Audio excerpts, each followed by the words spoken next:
Hola, ¿qué tal? ¿Cómo están? Muy buenos días. Comienza Asturias al Día en este jueves 29 de mayo. Bienvenidos, bienvenidas. Estaremos juntos buena parte de la mañana en esta primera parte hablando de cuestiones de actualidad y centrados en la situación de la educación en Asturias. De hecho, hoy me acompañan en el estudio Roberto Petón Fernández, que es el responsable de Educación en la Federación Socialista Asturiana, Gloria García, que es diputada del Partido Popular en la Junta, Javier Jové, diputado de Vox también en la Junta General del Principado, y Covadonga Tomé, diputada del Grupo Mixto en la Junta General del Principado. Con ellos queremos pulsar la opinión en torno a la situación de la educación en Asturias, ya saben, derivada de esa convocatoria de huelga del pasado martes y ante lo que pueda ocurrir en las próximas semanas. El presidente del Gobierno, Adrián Barbón, anunciaba en la Junta que se mantendrá la jornada reducida en los colegios en junio y septiembre y que buscará la fórmula para ofrecer en esos meses a las familias el servicio de comedor en aquellos centros en los que la gestión dependa del Principado. Decía el presidente Barbón que ha tomado esta decisión para que la educación pública salga reforzada y la estrategia de la derecha para devaluarla no triunfe. El responsable del Gobierno regional respondía a preguntas de los grupos parlamentarios en el pleno de la Junta General y subrayaba la voluntad de dialogar hasta la extenuación para alcanzar acuerdos, reforzar la educación pública y lograr que la comunidad educativa se sienta conforme con las políticas que se adoptan. Decía Barbón, somos un gobierno que escucha y reacciona. Ya saben que los sindicatos Comisiones Obreras, UGT y SUATEA han considerado insuficiente el mantenimiento de la jornada reducida en junio y septiembre anunciada por el Principado, ya que esta medida, dicen, era solo una condición previa para sentarse a negociar, por lo que han anunciado que van a continuar con las jornadas de huelga e incluso han dejado la puerta abierta a radicalizar la protesta. En similares términos se manifestaba el presidente sectorial de Educación de CESIF, Jorge Caro, que ha considerado que la retirada de la eliminación de la jornada reducida en junio y septiembre es absolutamente insuficiente. AMPE considera también insuficiente el anuncio del presidente Adrián Barbón porque no sufraga las reivindicaciones del colectivo docente que se mantienen vigentes. Entre otras muchas, desde AMPE piden la reducción de burocracia, mejoras en la atención a la diversidad, equiparación salarial o mejoras para los equipos directivos. En respuesta a las demandas de afiliados y afiliadas y ante la parálisis negociadora de la administración educativa, hoy jueves está previsto la Junta de Personal Docente y se hablará de la propuesta de convocar una huelga indefinida para todos los cuerpos de la educación en Asturias. Los sindicatos UGT, Comisiones y SUATEA han anunciado también que si la Consejería de Educación no plantea una propuesta económica concreta que dé respuesta a sus demandas en la mesa de diálogo de este viernes, convocarán una huelga general indefinida a partir del próximo lunes, también en todas las etapas educativas. También esperan que esta movilización supere incluso los resultados que califican de históricos de la jornada de huelga del martes y que tenga carácter unitario, por lo que también invitan al resto de sindicatos, CESIF y AMPE, a participar en ella y a sentarse a negociar para recuperar la unidad sindical. Por otra parte, ya saben que esta misma semana el Partido Popular registraba en la Junta General del Principado la reprobación de la consejera de Educación Lidia Espina, una reprobación que en principio cuenta con el apoyo de Foro Asturias. Es el asunto que vamos a desarrollar en Asturias al Día, en la primera parte del programa. En cuestión de segundos saludamos ya a nuestras invitadas e invitados. Asturias al Día, con Roberto Pato.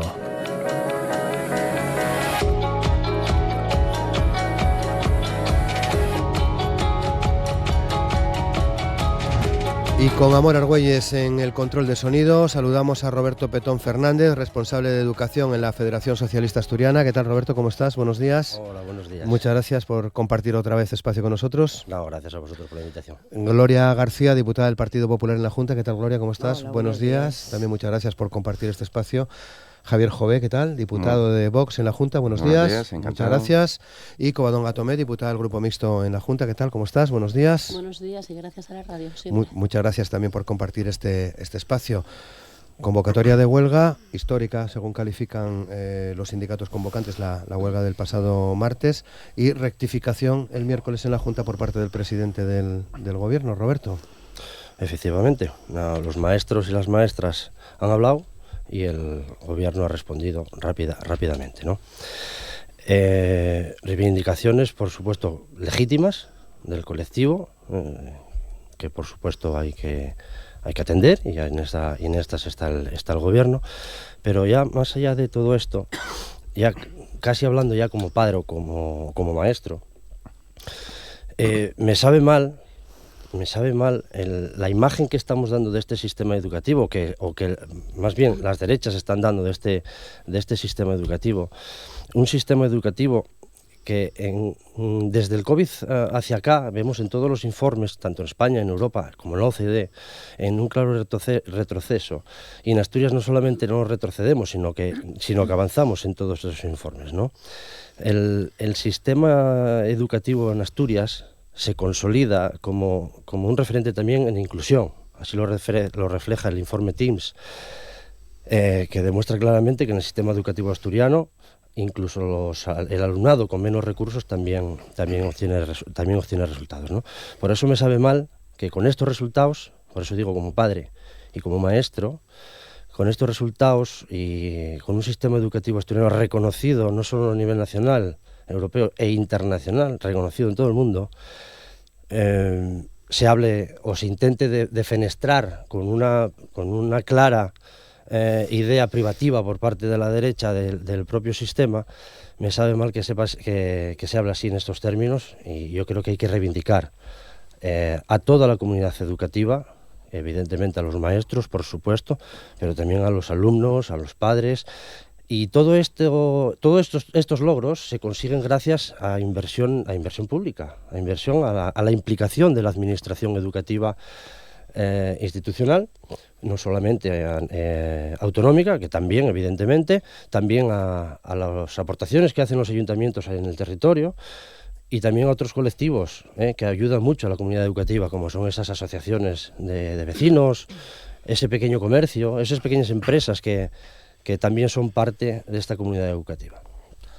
Bien, Gloria García, primera valoración de la huelga a la rectificación por parte del presidente. Sí, porque nosotros estamos donde estábamos. Vamos a ver, la huelga es la consecuencia lógica de muchos años de mucho descontento. La rectificación del presidente, yo creo que es casi unánime, fue una desautorización palmaria a la consejera de Educación. Una consejera que la víspera me dijo a mí que no se podía hacer. Con una disculpa que no coló, que era el informe de intervención, que yo creo que todo el mundo que escuchaba sabía que de eso nada. Pero a mí me llama la atención que ahora la Federación Sanchista Asturiana todo lo que diga es que si la derecha quiere privatizar. Vamos a ver, Roberto de la FSA. Yo soy maestra de la pública en ejercicio desde el año 1989, porque ser maestro no es tener el título de maestro. Es mucho más, mucho más. Por eso la consejera no es maestra, tiene el título. Tú eres maestro, tienes el título. ¿Qué pasa con los maestros? ¿Qué pasa con el profesorado? Que ya están hartos, que ya están ninguneados hace muchos años. Y siempre fue un colectivo muy paciente, mucho, demasiado.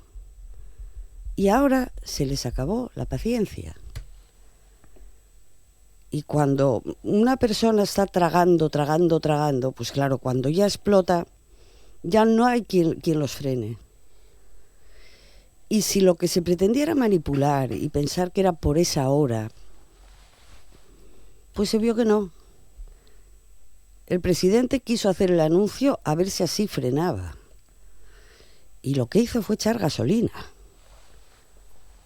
Porque si lo que quería era demostrar, lo que querían, el problema era esa hora, no hay más. Hay muchos. Está la atención a la diversidad, o la desatención a la diversidad. Están las plantillas, está el trampeo de las plantillas. Las plantillas orgánicas están bajando cada vez más y cada vez hay más interinidad. ¿Y cómo engañan? Pues muy fácil. Donde había 10 maestros, no vuelva a haber 10 maestros. Cuidado, que no es así. Que quitan maestros de plantilla orgánica y ponen interinos en plantilla funcional. Y así la calidad se pierde, porque por muy buenos que sean esos interinos, buenos profesionales, imaginaros un colegio que trabaja por proyectos y llega un interino un año, está ese curso, y al curso siguiente se va. Y viene otro, que empieza de nuevas. Eso es lo que está haciendo la consejería, está bajando plantillas orgánicas que son, por decirlo de alguna manera, son los definitivos en los centros, los que están siempre, y sustituyendo por plantilla funcional, queriendo engañar, diciendo no bajaron los profesores, había 10 y sigue habiendo 10. A lo mejor en plantilla orgánica había 7 y entran 3 interinos. Y como eso, cantidad de cosas. Javier Joven. Bueno, yo creo que el gobierno no se entera de nada. O sea, no ha entendido cuál es el problema. No ha entendido, o sea, ellos se piensan que ahora, solucionando o prometiendo solucionar el tema de la hora de comedor, el problema está resuelto. Y no han entendido nada. Yo ayer estuve después en la manifestación y lo que han conseguido es un efecto rebote, un rechazo aún mayor.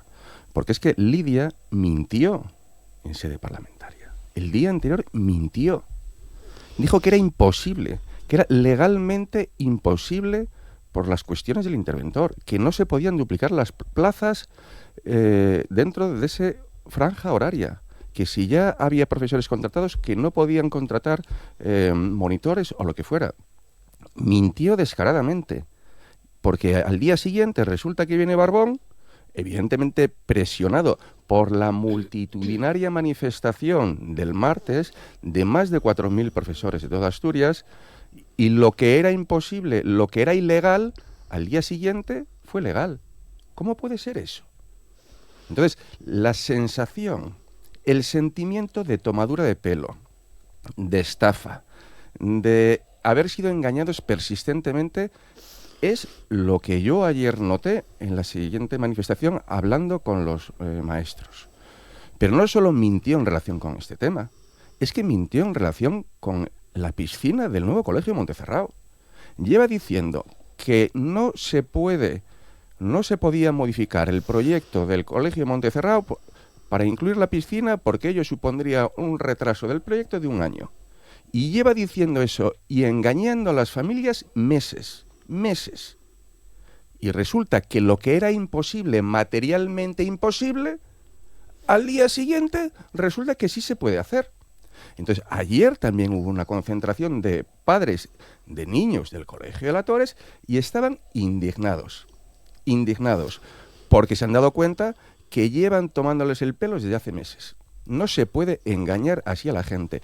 Y si Barbón piensa que con esos 2 caramelitos de nada va a conseguir calmar la situación y aplacar las movilizaciones, está muy equivocado. Está muy equivocado porque la situación de hartazgo, estas 2 cuestiones fueron gotas que rebosaron el vaso, pero todo lo que venía acumulado de años de maltrato, sobre todo de autoritarismo, de falta de negociación, de sentirse ninguneados, de ver que hablas con una pared que no escucha, ni atiende, ni se aviene a negociar. Entonces, la situación ha ido degradándose con el paso de los meses, con el paso de los años, y ahora, pues, recular de Barbón no va a servir para nada, porque el tema es de mucho más calado. O sea, el problema de la educación en Asturias es mucho más profundo que el de estas 2 cuestiones puntuales y concretas que sí han servido de disparadero, o de mecha, digamos, o de chispa, que ha encendido y ha animado un conflicto laboral, social y de lo que queramos, pero el problema es mucho más grave y no se va a solventar con estas 2 cuestiones. Y entonces me imagino que a lo largo del programa tenemos ocasión de hablar de otros muchos problemas que padece la educación asturiana. Covadonga también. Pues si me permitís, un brevísimo recuerdo a las 7 mujeres, 4 mujeres adultas y 3 niñas que ayer se ahogaron en la Isla del Hierro a escasos metros de una vida mejor. Y centrándome ya en el tema de la educación, creo que tengo que empezar dándole la razón a Roberto, al representante de la FSA, porque aquí hay un claro enfrentamiento entre dos modelos diferentes de educación. La educación pública y universal, que es la que desde luego nosotras defenderemos siempre, porque además entendemos que los estudiantes, las estudiantes necesitan adquirir conocimiento, pero necesitan también adquirir conocimiento de su medio, de sus propios talentos, necesitan adquirir espíritu crítico, necesitan adquirir todas aquellas cualidades y todas aquellas herramientas que les permitan ser ciudadanas y ciudadanos libres y compasivos y participativos en la sociedad, y eso nos parece que lo aporta única y exclusivamente una educación pública de calidad, con acceso universal, evidentemente, que es de hecho la que hoy por hoy tenemos en Asturias. Y a mí personalmente me duele el intento desde la derecha de alguna forma devaluar las muchas cosas buenas que tiene este sistema educativo. Creo que es un error, creo que devaluar la educación pública, más allá de que, y yo sé, Gloria, que tú eres maestra de la escuela pública, pero aparte de ti hay más gente en el Partido Popular, y lo que es un hecho es lo que hace con la educación pública el Partido Popular allí donde gobierna, y en comunidades autónomas como Madrid o como Murcia, desde luego no está pasando por sus mejores momentos la educación pública. Frente a este modelo, bueno, pues tenemos al Partido Popular y en mayor grado a Vox permanentemente vituperando a la educación pública, cosa que nos parece verdaderamente triste. Aparte de este enfrentamiento entre dos modelos, que es evidente y claro, ahora tengo que pasar a dar la razón, en este caso a la portavoz del Partido Popular, a Gloria, porque decías, Roberto, los maestros han hablado y el gobierno responde. Bueno, los maestros no han hablado, los maestros llevan hablando muchísimo tiempo.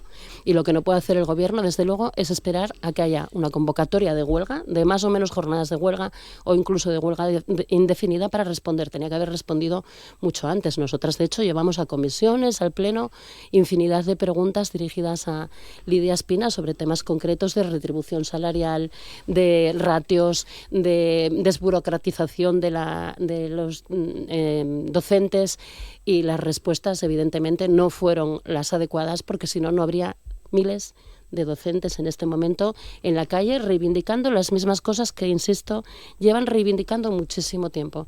Y además, vamos a dar por bueno que han hablado ahora que hacen una convocatoria de huelga, y que el gobierno se ve obligado ahora a dar una respuesta y no antes. Tenía que haberla dado mucho antes, tenía que haberse sentado a negociar mucho antes, pero esto es un clásico. Yo lo viví personalmente en el ámbito de la sanidad y es un clásico del gobierno, desgraciadamente. Pero por otro lado, la respuesta de ayer, efectivamente, de alguna manera fue una escenificación de una desautorización a la consejera que a nosotras, desde luego, nos sorprendió en negativo. O sea, no puede ser que la consejera diga una cosa el martes y el miércoles el presidente Barbón diga exactamente la contraria, y además en un intento fútil de inactivar la huelga, porque evidentemente la huelga no es solamente por esa hora de más o de menos en relación con los comedores y los meses de junio y septiembre, tiene muchísimos motivos mucho más profundos. Quizás esa hora fue la gota que colmó el vaso, porque siempre hay una gota que colma el vaso, pero evidentemente esa vuelta atrás no es suficiente para que los y las trabajadoras se sientan satisfechos, y desde luego creo que hay que activar todos los mecanismos posibles de conversación y de negociación en serio para atender a las reivindicaciones de las y de los docentes, que son absolutamente legítimas y que nosotras desde luego respaldamos. Bien, bueno, pues ya están todos los micros abiertos. De hecho, ya hay peticiones de palabras. Ya sabéis cómo va el programa. Javier, has pedido la palabra, adelante. Yo únicamente dejar claro una cosa a la intervención de Covadonga. Yo creo que hay debates obsoletos y que deberían estar superados. O sea, yo creo que el único adjetivo que debiera preocuparnos en relación con la educación, solo debería haber un adjetivo que nos importara. Es una educación excelente, una educación de calidad. Son los únicos adjetivos.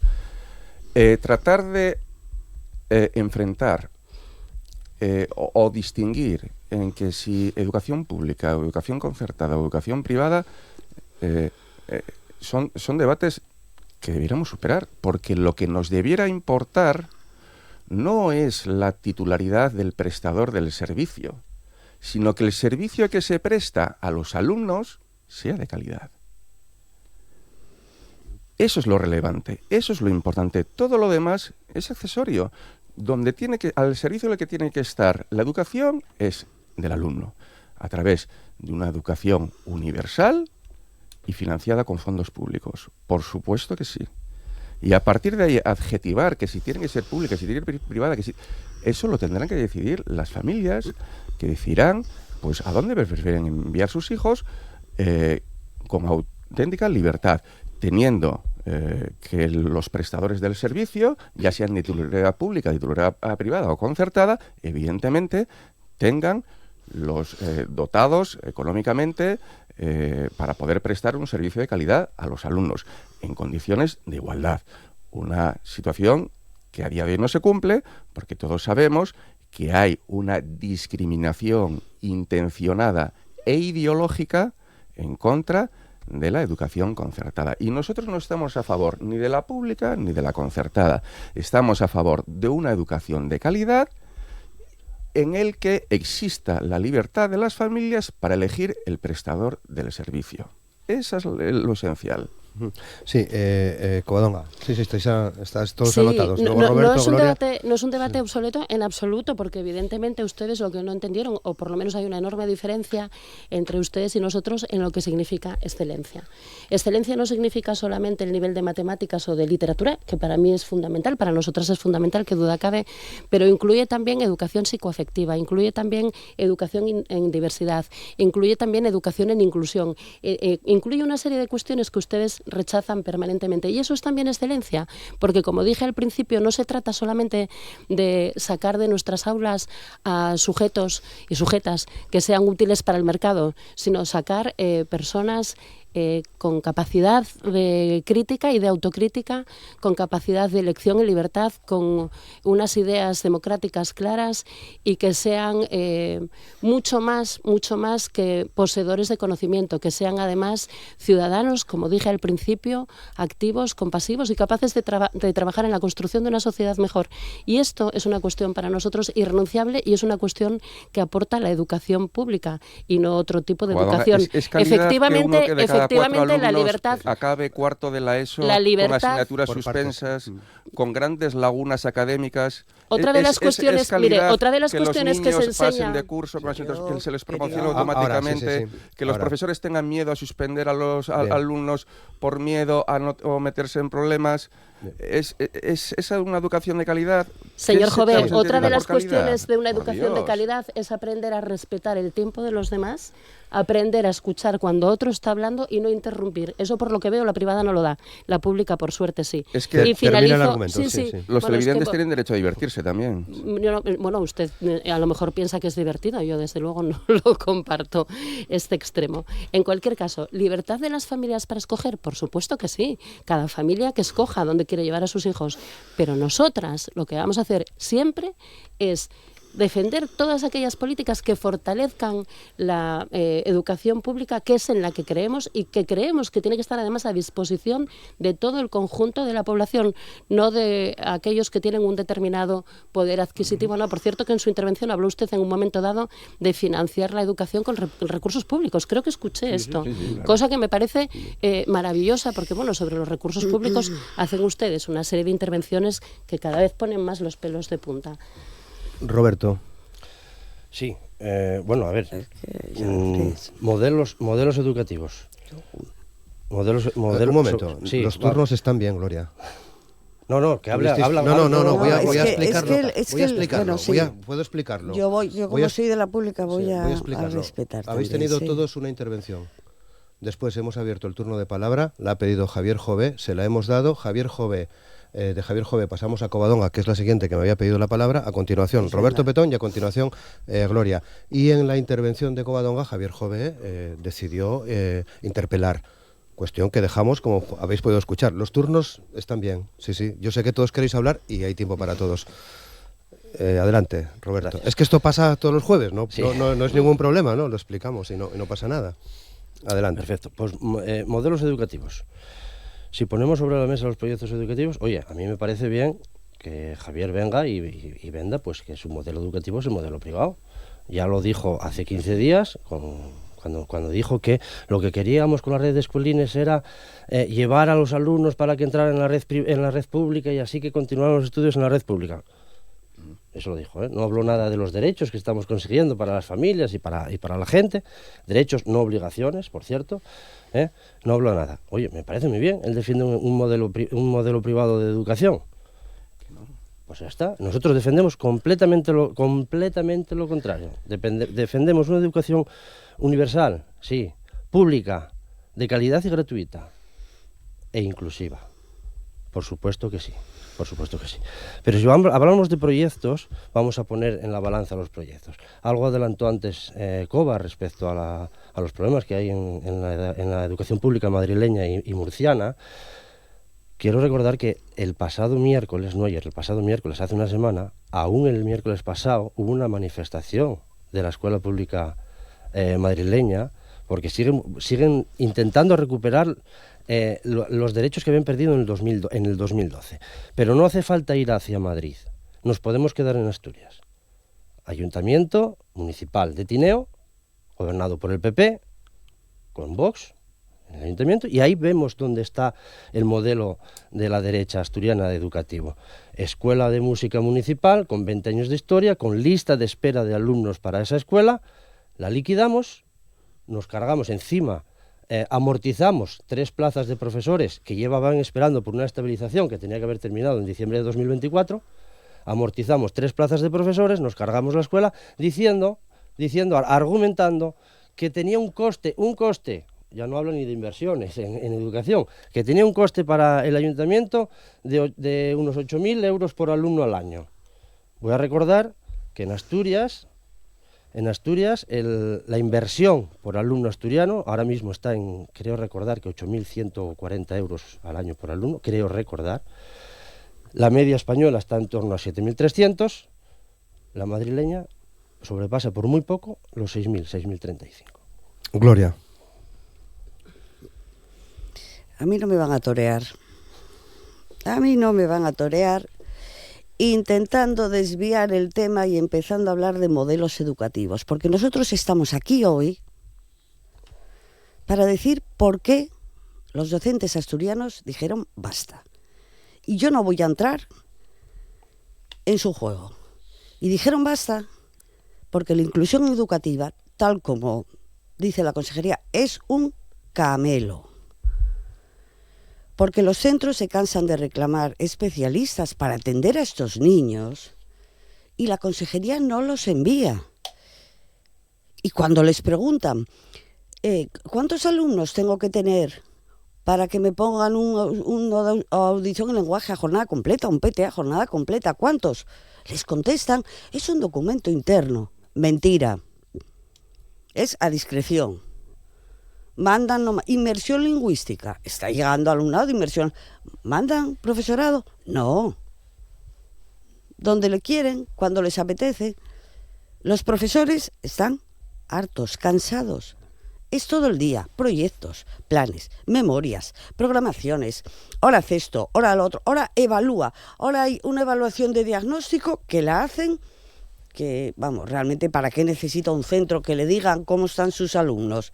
Pero es que luego hacen la evaluación y ahora dicen a los directores, ahora mandarme un informe sobre esta evaluación. Pero a ver, ¿de qué vamos? Todo esto siendo los peor pagados del país y mintiendo a la consejería. Porque claro, es el truco del almendruco. No, ya está equilibrado. Y ya lo expliqué en la Junta, pero no me importa explicarlo más veces.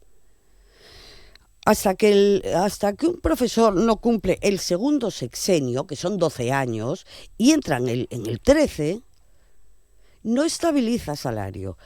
¿Qué pierde? Entre 80.000 y 100.000 euros. Los mejor pagados, los más ninguneados. Ahora mismo, a día de hoy, con los sexenios y con todo lo que se quiera, un maestro en Cantabria gana 300 euros más y aún están pidiendo subida de 240 más los sindicatos. Y nos ponemos a hablar de redes, ¿no? Lo que queremos es desviar la atención de una gestión nefasta, de un autoritarismo constante. A ver, díganme ¿Qué colectivo? Del sector educativo, porque yo, señor Petón, acabó hablándome de los comercios de proximidad y yo ya quedo loca. Como comunidad educativa, no señor, es que le falta pisar patio. La comunidad educativa son profesores, alumnos y familias, y se acabó. Y están, mire, hay un comunicado de 55 AMPAs apoyando esta huelga y diciendo por una educación pública de calidad para todos. Si se recortan derechos al profesorado, también se los recortan a nuestra infancia. Señora consejera, no en nuestro nombre.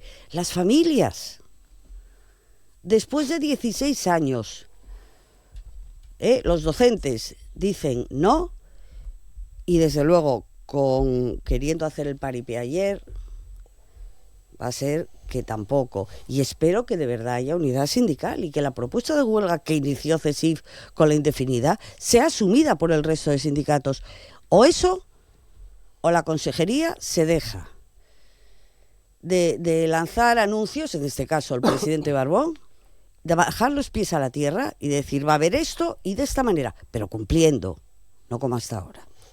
Covadonga.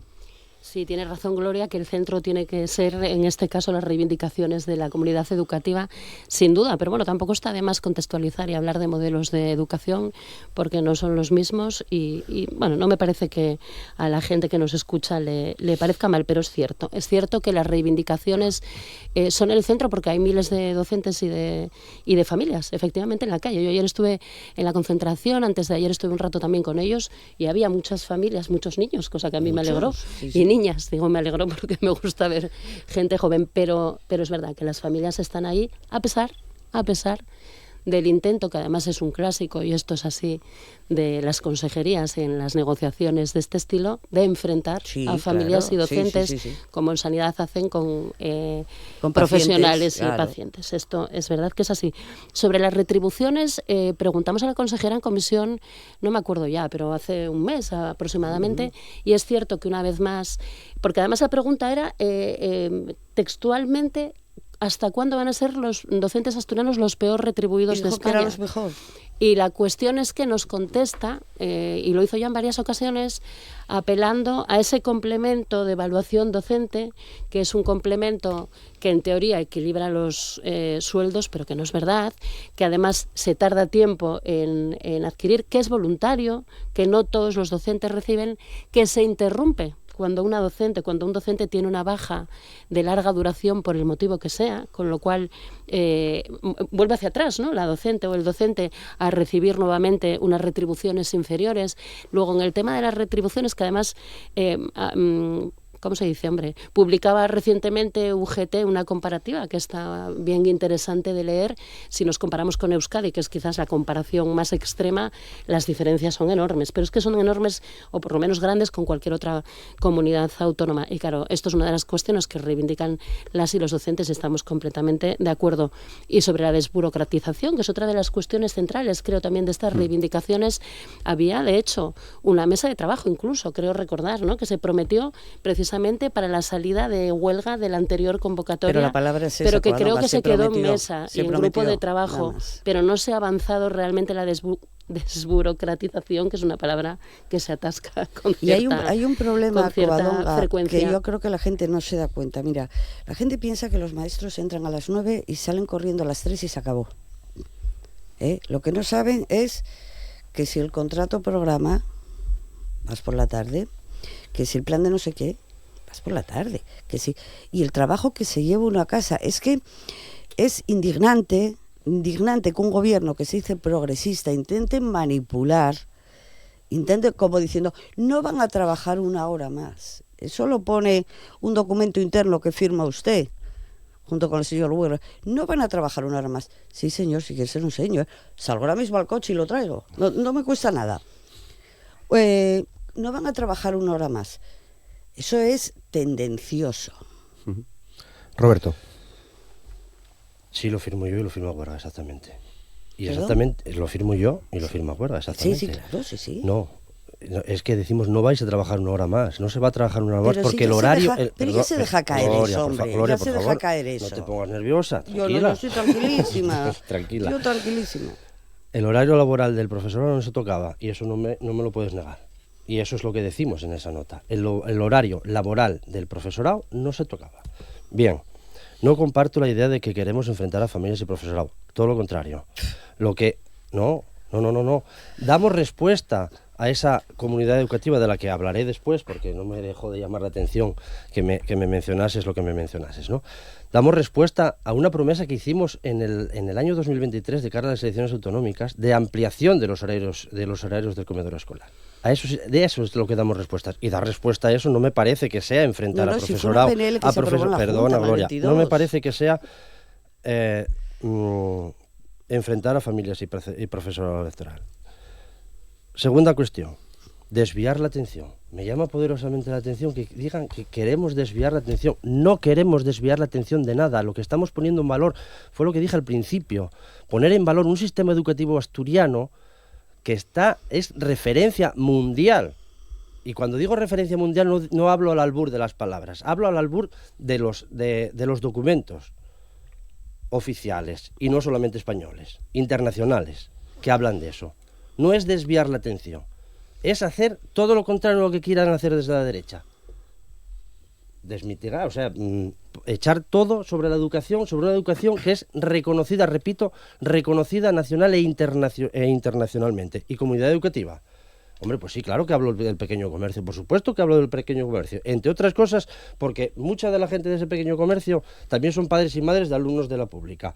Pero además, que si piso terreno, claro que piso terreno, Gloria, por supuesto que piso terreno, pero hay que muchas de las fiestas que se organizan en los centros, los descuentos que tienen en los comercios a los alumnos de la pública, eso no es hacer comunidad educativa, y de comunidad educativa no vamos a hablar porque se me viene a la cabeza, yo creo que va a coincidir conmigo, se me viene a la cabeza la ley Wert, donde uno de los principales objetivos era precisamente cargarse la comunidad educativa, cargarse los consejos escolares, que los profesores no pudiesen decir nada, que los alumnos no pudiesen decir nada, las familias no dijeran nada, y simplemente lo que dijese el directora del centro.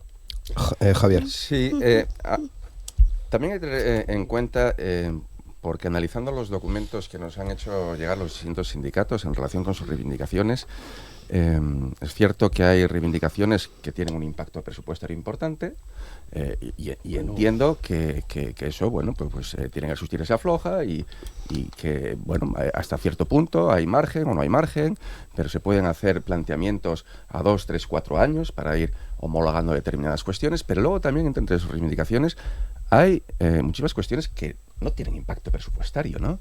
Entonces, no entiende uno la cerrazón por parte del gobierno de negarse a aceptar esas propuestas que son de sentido común, que van en lo que hemos hablado de exceso de burocracia, de que se da más importancia al papeleo que a la labor propiamente educativa.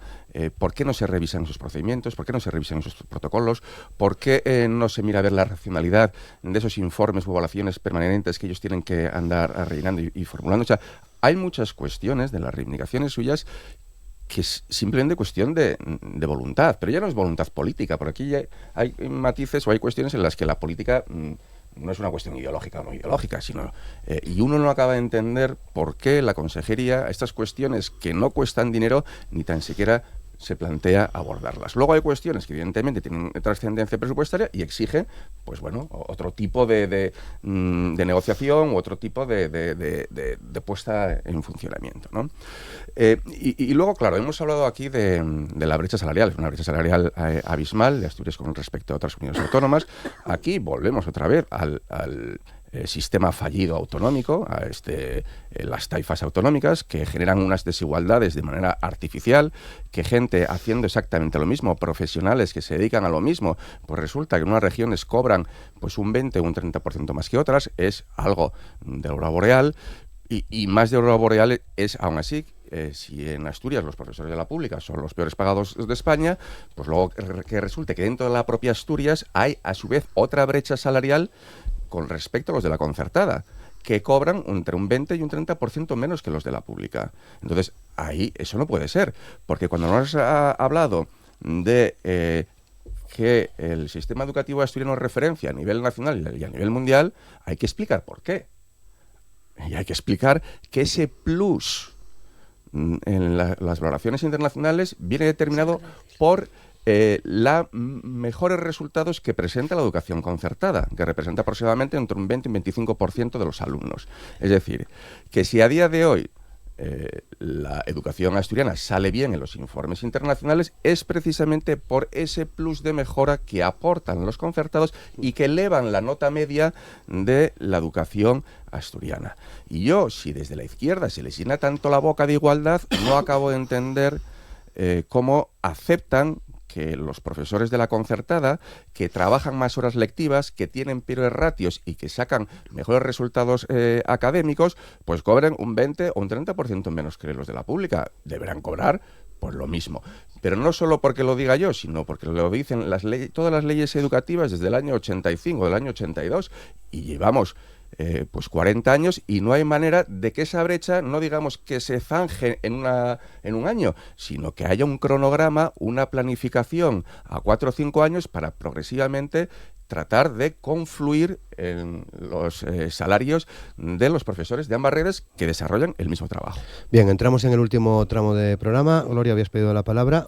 Mantenéis la reprobación, lógicamente. Con más motivo.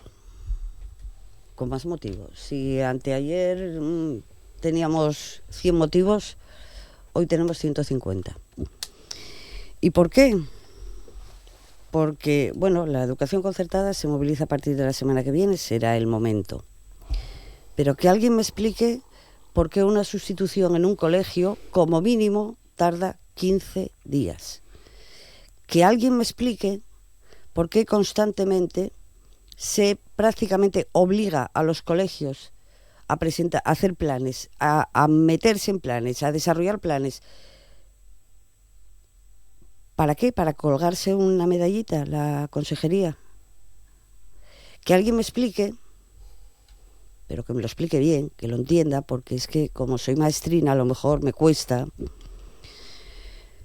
La valoración social ínfima de los docentes. Todo el mundo opina, todo el mundo sabe, todo el mundo juzga, todo el mundo te dice lo que tienes que hacer, cómo lo tienes que hacer y cuándo lo tienes que hacer.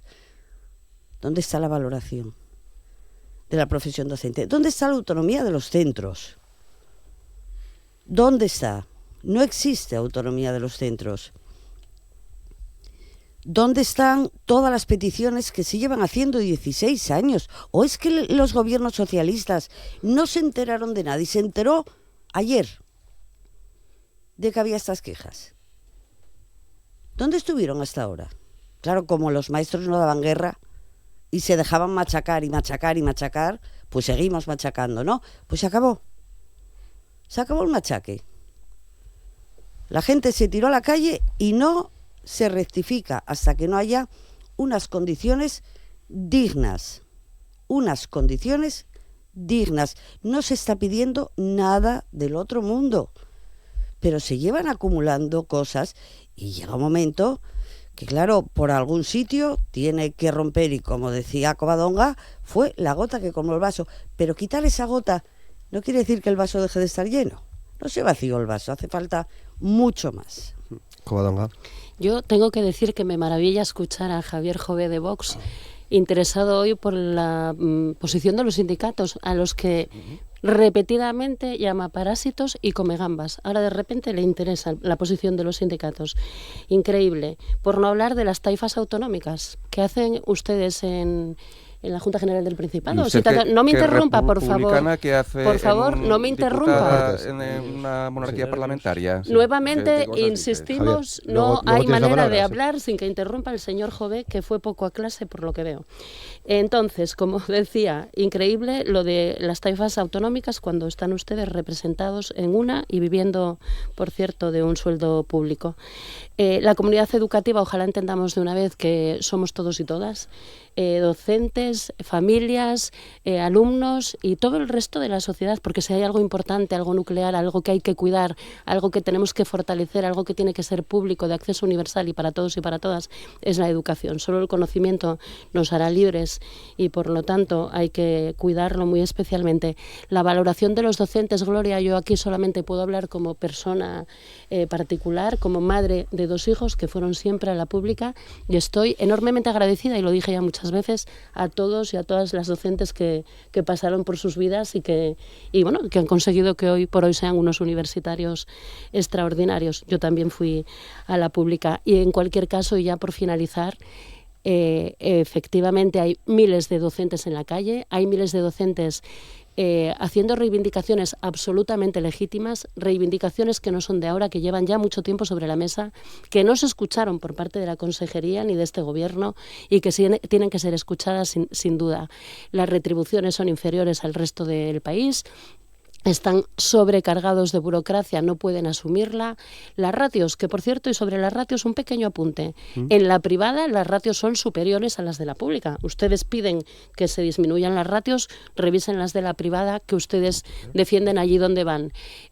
Todas sus reivindicaciones, absolutamente todas, comenzando además por el reconocimiento de la enorme importancia que tiene la labor de los docentes y de las docentes en Asturias, nos parecen absolutamente legítimas. Estamos de su lado, los apoyamos, las apoyamos y entendemos que hay que hacer todo lo posible para desbloquear esta situación de falta de diálogo, de falta de entendimiento, porque es imprescindible fortalecer la educación pública y eso pasa evidentemente por tratar mejor a los que son al menos unos de los principales protagonistas, ¿no?, de esa educación pública, que son los profesionales. Que estamos en esta mesa nos enseñó una maestra a leer y a escribir.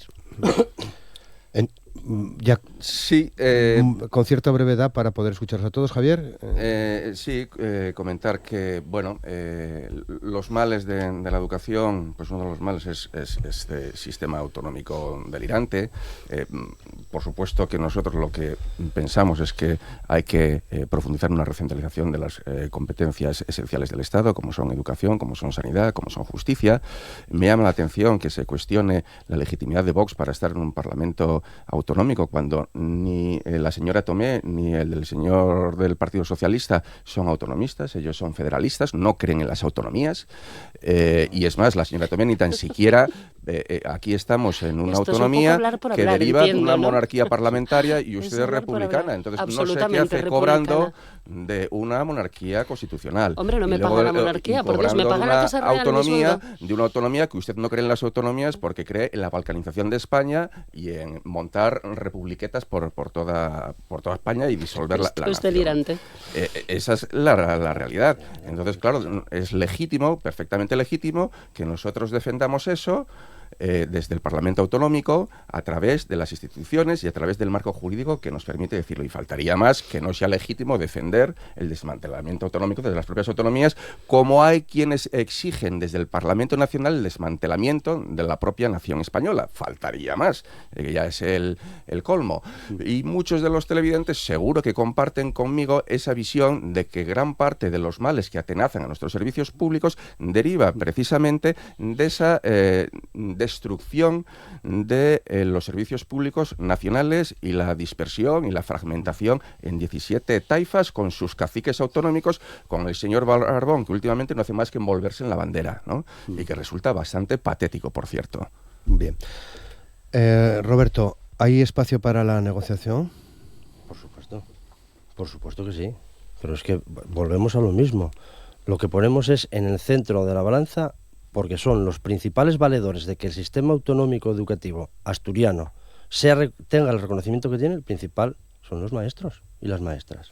Tú sabes, el centro de la balanza es lo que no se mueve, Hay que ponerlo en el plato. Gracias, Gloria. Gracias por dejarme seguir. Que se anunció ya se anunció por parte del Gobierno que se convoca para mañana a los sindicatos a las negociaciones, ¿no?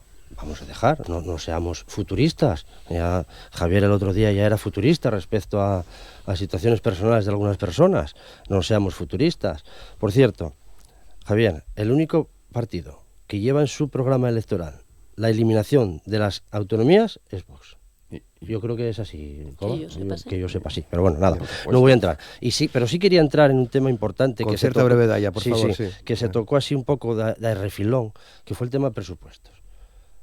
Que Javier me venga a hablar de presupuestos y que defienda a los maestros y a las maestras, o el PP, ya me parece la repanocha.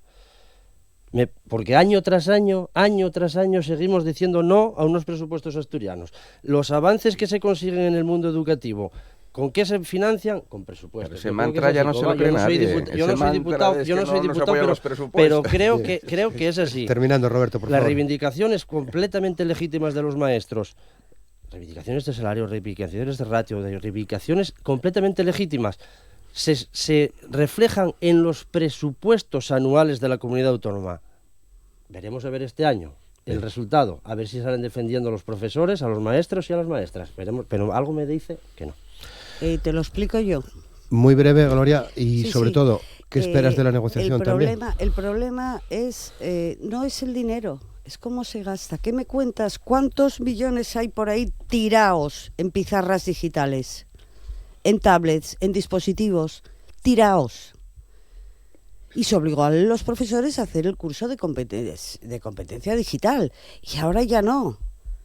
Pero claro, se dispara con pólvora ajena. Se dispara con el dinero de todos los asturianos. Se compran, venga, tocan pizarras digitales, vamos, a trompón, como si los regalasen. Hay que comprar dispositivos de no sé qué, y llenar los colegios, que ya te dicen, si es que no los queremos, si es que no tenemos dónde ponerlos. Pero seguís. Eso es malgastar el dinero, y no el vuestro, el de los asturianos. Por no hablar de los 104 profesores de lengua. Sobre la negociación, Gloria. Bueno, si tomamos como ejemplo... Muy breve, por favor. La verdad, yo me gustaría, de verdad, que se planteasen cosas sobre la mesa, pero con medidas, con todo, con disposición presupuestaria, con todo. No lo que se hizo a principio de curso, que fue un engañabobos, total y absoluto. Que se hagan las cosas, y si no, los sindicatos van a ir a esa negociación sabiendo que no están ellos empujando al profesorado, está el profesorado empujando, que tomó la iniciativa, que miren a ver lo que negocian. 30 segundos, Javier, negociación. Yo creo que el gran éxito de las movilizaciones, los propios profesores se han dado cuenta del gran respaldo que tienen.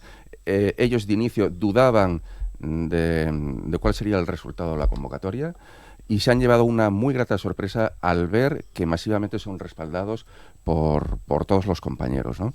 Esto va a hacer que evidentemente no vayan a conformarse con migajas, sino que si realmente esta situación quiere resolverse, pues el gobierno va a tener que ceder en mucho más de lo que hasta ahora ha cedido y realmente respetar, negociar con sinceridad y con honestidad, que es lo que ha faltado hasta ahora, en la que ha sobrado mucha soberbia y mucho autoritarismo. Covadonga, ¿negociación? En primer lugar, poner en valor la movilización social y sindical, que está siendo extraordinaria y que, insistimos, tiene que continuar porque además es verdaderamente importante para cambiar el rumbo de las cosas. Por otro lado, lanzar la petición expresa a la Consejería y al Gobierno de que se sienten, de que negocien, pero que negocien con transparencia, con honestidad y con intención de desbloquear la huelga, pero de desbloquear la huelga porque de verdad cumplan con lo que prometan a los docentes, porque además se lo merecen. Y para despedirme ya, salud y república siempre, por supuesto. Muy bien, pues llegamos al final. Roberto Petón Fernández, muchas gracias. Sí. ¿Un cierre? Sí. 30 segundos. Vale. Nada, la educación forma parte de nuestro compromiso social, que es el que llevamos ejerciendo desde toda la historia, y poner en valor, por favor, la educación y no los discursos que van en contra de la misma por parte de la derecha. Gloria García, muchas gracias. Muchas gracias, ánimo a todos los docentes y seguimos adelante y estaré sin ceder. Javier Jové, muchas gracias. Muchas gracias y nuestro apoyo a las movilizaciones, cómo no. Y Covadonga Tomé, muchas gracias. Gracias y buen jueves a todas.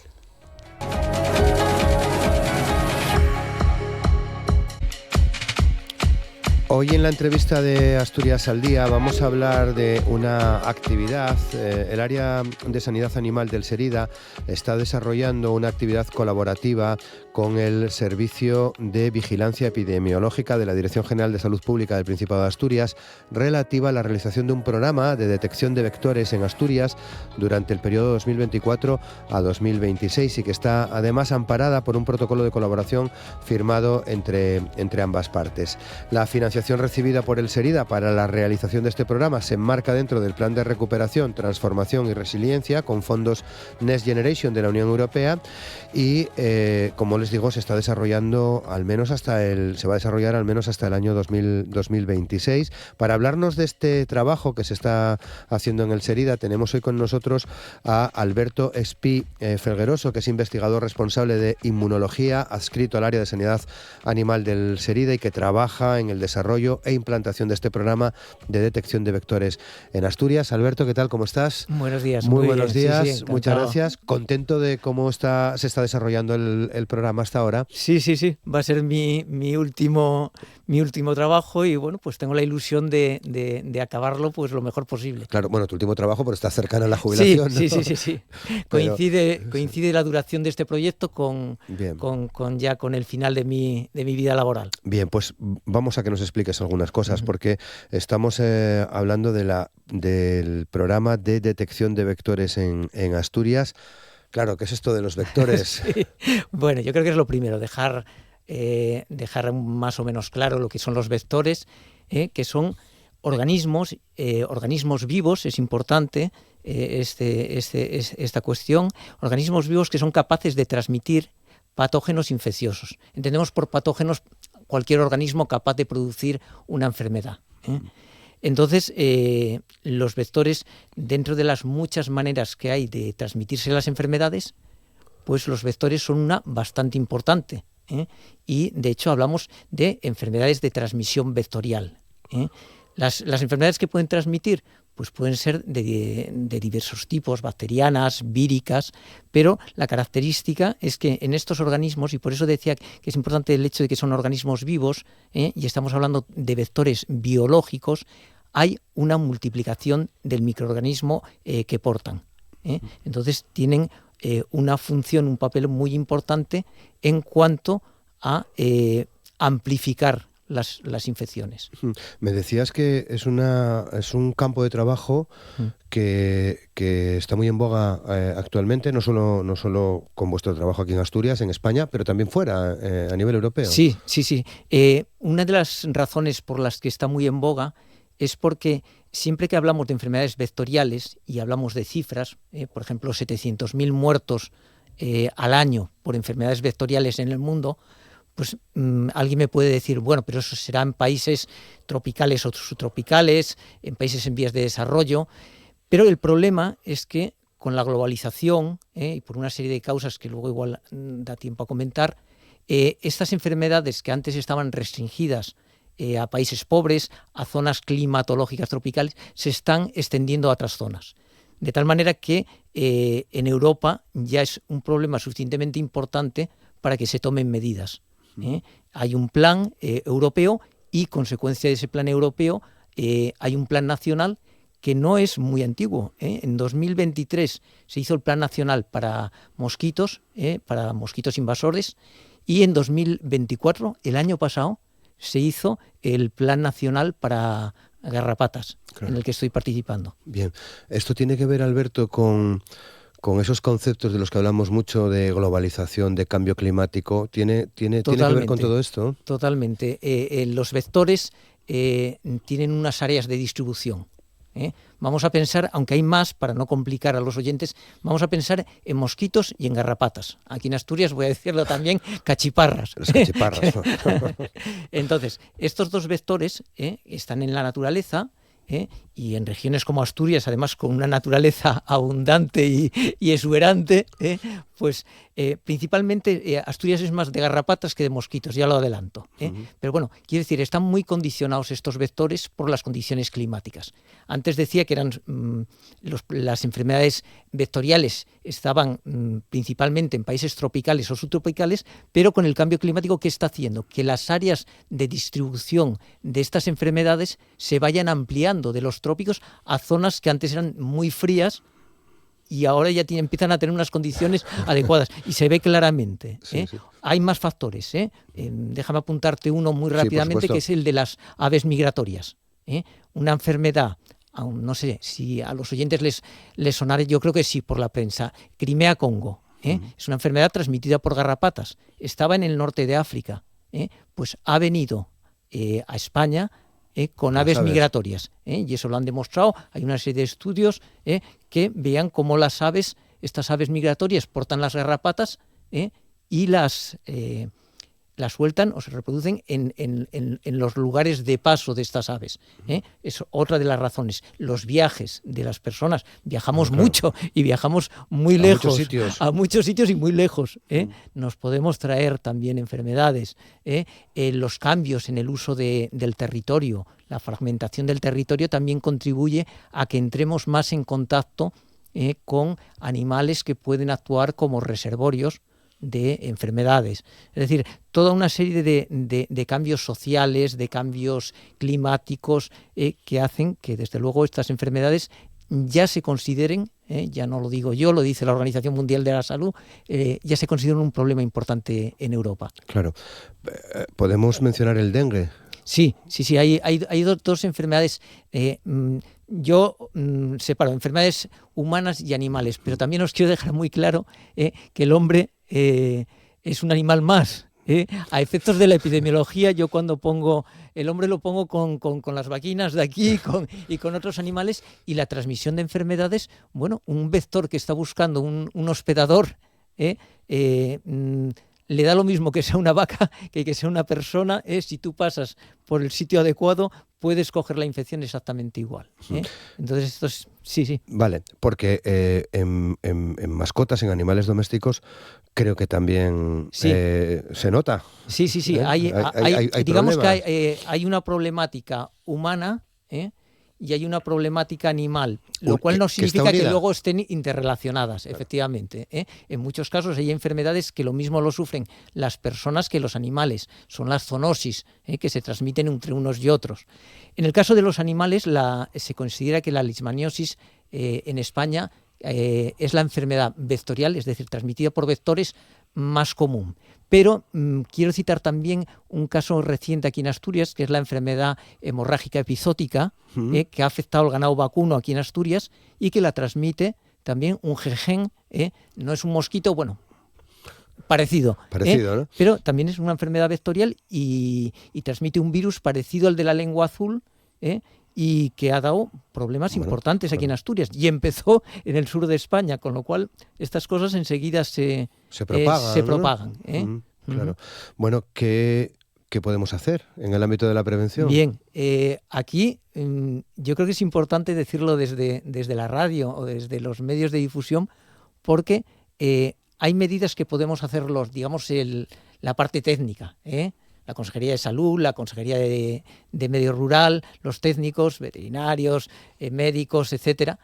Pero la realidad es que hay muchas medidas que podemos adoptar, que puede adoptar el propio ciudadano.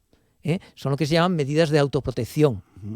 Si nosotros salimos al campo con una ropa adecuada, y voy a poner un ejemplo muy real y muy de primera mano. Yo llevo desde 2010, casi 15 años, metiéndome en los sitios donde más garrapatas hay. Los voy buscando y las voy recogiendo, pero voy con una ropa adecuada de protección. Llevo camiseta de manga larga, llevo pantalón largo, llevo unas polainas para que no me entren las garrapatas por los bajos del pantalón.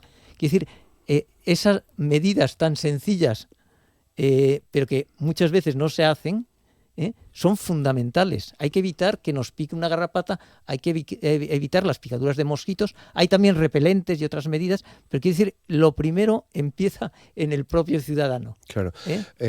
Bueno, si te gusta ir de monte, pasear por el campo, lo mejor es llevar ese tipo de ropa, ¿no? Porque sí. No hay que renunciar, por supuesto. No hay que renunciar claro. para nada a salir al campo. A mí me encanta. Soy montañero desde los 6 o 7 años y nunca he dejado de salir al campo. Y ahora salgo y la única cuestión es llevar ropa de protección. Como ya he tenido bastante interacción con la gente en charlas y todo esto, me dicen, no, es que no se aguanta el calor. Hombre, afortunadamente ahora hay ropa muy ligera, muy transpirable y que te protege adecuadamente. Yo, aunque las garrapatas les atraen más los colores claros que los oscuros, es preferible llevar ropa clara porque también las ves, es más fácil verlo. Decir también que la picadura de una garrapata muchas veces la mayoría de la gente ni se entera.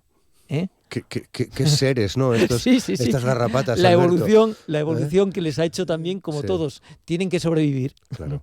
Bueno, por lo tanto, tiene que haber prevención por parte de la ciudadanía, también por parte lógicamente, de los técnicos, ¿no? Sí. Lo fundamental en la parte técnica, y es lo que abordan los planes nacionales y los planes europeos, tenemos que saber dónde están los vectores. Ahí es donde interviene el SERIDA, donde he intentado aportar mi granito de arena. Vale, ¿cuáles son esas aportaciones? Las aportaciones, pues es fundamental. Empiezo con una frase para situarla. La distribución de una enfermedad vectorial coincide con la distribución del vector.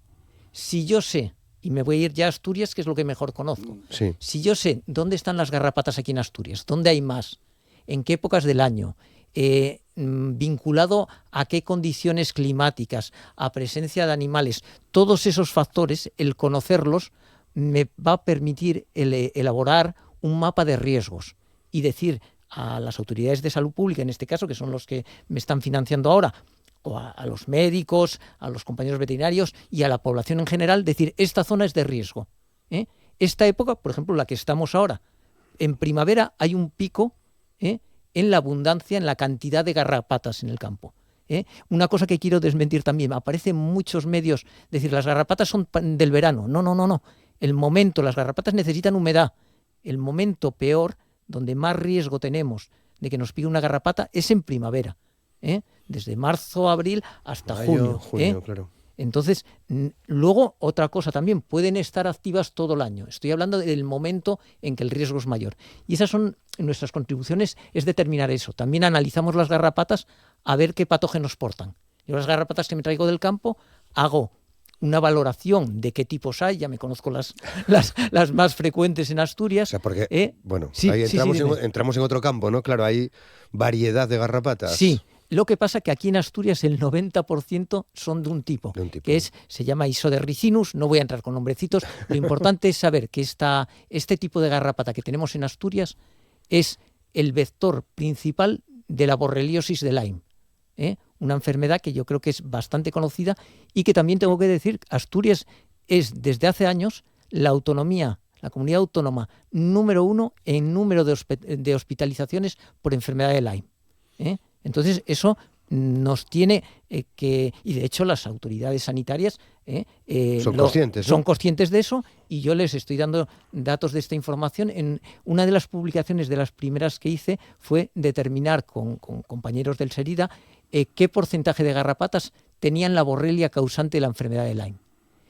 Te voy a decir unos porcentajes que igual dices, bueno, no es mucho. Un 6% de las garrapatas, con matices según sean, pero aunque pensemos que no son muchas, es que el riesgo de picadura de garrapata aquí en Asturias, con la cantidad de Isoderricinus, de esta garrapata específica que hay, es que, en fin, a poco que salgas al campo, puede pasar, vamos. Es un riesgo importante. Sí. Entonces, un 6% de ellas que estén infectadas supone un riesgo importante. Claro, ¿llevas desde 2010? Desde 2010 empezamos, sí. Con distintos proyectos, y siempre, antes de 2010, yo siempre he estado trabajando en temas de sanidad animal, quiero decir, con temas de zoonosis. Todos mis temas de trabajo han sido enfermedades animales pero transmisibles al hombre, con lo cual, digamos que un poco el conocimiento también, otra cosa importante de la región, no solamente del parásito. Es muy importante hablar con la gente. Lo decía ahora a una compañera tuya al entrar, que yo siempre que voy a una zona me gusta hablar con los ganaderos, con la gente de la zona, porque si uno sabe traducir, te dan una información muy importante y que tú no conoces. Claro. Ellos llevan toda la vida allí. Sí, está normal, es su día a día, ¿no? Pero a veces no se valora este conocimiento de la gente del campo. Yo sí, porque mis abuelos son de campo y me crié con ellos, pero a veces no se valora lo suficiente. ¿Le podemos llamar ciencia ciudadana? Sí. Lo que pasa es que ahora vamos más allá. Ahora les pedimos que nos ayuden, ¿no? El saber qué tipo de mosquito o qué tipo de garrapatas hay en una zona tan amplia como Asturias, o bueno, a nivel de España. Yo, en 14 o 15 años me he estado en muchos sitios recogiendo garrapatas de muchos puntos. He mirado todos los municipios de Asturias, los tengo ya muestreados. Pero claro, en cada municipio puedes mirar un número limitado. Bien, necesitamos, cada vez más se ve que la participación de la gente, de la ciudadanía, sin falta de que sean especialistas en la ciencia, es muy importante. Además, hace una cosa todavía, tiene un plus, que es familiarizar a la población con la ciencia, la importancia que tiene, porque les implicas y eso les hace que se consideren más parte de... Hay dos cosas que se han hecho, te lo digo muy brevemente. La primera que se hizo fue Mosquito Alert. No tiene muchos años esto. Lo que consistía simplemente es con una aplicación de teléfono, tú veías un mosquito, le sacabas una foto con la ubicación de donde lo veías y lo mandabas. Luego hay todo un grupo de entomólogos y de gente que va filtrando eso, y cuando aparecía algo que no conocíamos o que está en una ubicación que no teníamos determinada, pues se volvía a contactar con esta persona. En fin, hay que hacer mucha labor de filtro, pero con tanta información al final llegas a todos los sitios. Y eso mismo se quiere hacer ahora con garrapatas. Yo estoy colaborando con el Ministerio de Sanidad de España en la aplicación que saldrá este mismo año para garrapatas. Va a estar en una página web, le daremos difusión y se trata simplemente de eso. Uno ve una garrapata, le saca una foto, nos la envía, hay una serie de cribaos, yo participo entre los entomólogos que hacen esa identificación y bueno, con esa información... Solo un detalle, sí, Alberto, sí. ¿Cómo las vemos? ¿Cómo las vemos? Las garrapatas tienen varios estadios. El mosquito es más fácil, porque bueno, todo el mundo sabe lo que es un mosquito. Las garrapatas puede haber dudas. Tampoco hay ningún problema en que una persona se confunda. Hay una información, en la página esta de Garrapata Alert, hay una información que ya te básica indica... para entenderlo sí. y para... Es que pretende ser una cosa en las dos direcciones. La ciudadanía nos ayuda, pero el ministerio, en este caso, que es el que está desarrollando la aplicación, les está dando una información sobre cómo es una garrapata. Entonces, cuando veas algo de este estilo, tú sacas una foto. Que no es una garrapata, no pasa nada. Quiere decir, esa persona se le comunica, y la siguiente vez pues acertará y los ganaderos saben perfectamente lo que es una garrapata, y tienen también mucha información y bueno, se va a ir dando bastante información para que esto les resulte fácil y les resulte también motivador también. ¿Cómo realizáis la vigilancia de los vectores? Bien, aquí es diferente en mosquitos de en garrapatas. Yo en lo que más he trabajado es en garrapatas, en mosquitos hemos empezado más tarde. Por lo que decía, porque a mí me pareció cuando empecé que la prioridad aquí eran las garrapatas más que los mosquitos. Si hubiera estado en Sevilla, pues hubiera empezado por los mosquitos y hubiera dejado las garrapatas para después. Entonces, hay dos líneas. Lo voy a simplificar un poquitín. Todo esto sabéis que siempre es un poco más complejo, pero bueno, voy a buscar las garrapatas que están en la vegetación, esperando a que pasemos para engancharse. En los felechos. En los felechos o en los tojos también. Sí. Esa es una línea. Hay un método que se llama el método del arrastre, que parece muy simple, pero a veces lo simple es lo mejor y funciona muy bien. Paso una tela y ahí quedan enganchadas las garrapatas, mido qué distancia he recorrido, cuento cuántas garrapatas de cada tipo y de cada estadio y saco un índice de abundancia. No es la densidad, porque la densidad sería el total real y no llego a esa precisión. Pero bueno, eso sería un método. Otro método fundamental es examinar animales, tanto domésticos como silvestres. Nosotros, como en el Serida tenemos sala de necrosis y hemos hecho necrosis de muchos animales, yo Aprovechas. siempre he aprovechado para recoger garrapatas, incluso antes de empezar los estudios. Sí. Eso en cuanto a garrapatas, estudios sobre vegetación y estudios sobre animales. Todo el año para ver en distintas épocas y durante varios años para ver esos cambios de un año a otro. Bien, mosquitos. Llevo 2 o 3 años con mosquitos y lo que ponemos son trampas para adultos, para mosquitos adultos y trampas que llamamos de oviposición. Las trampas de oviposición son unas tablillas en unos vasos de agua donde las hembras ponen huevos, encuentran las condiciones. Entonces esos huevos los crío hasta adultos en el laboratorio. Eso es bonito de ver y porque es mucho más fácil identificar un adulto y lógicamente un huevo a veces puedes intuir el género pero nada más.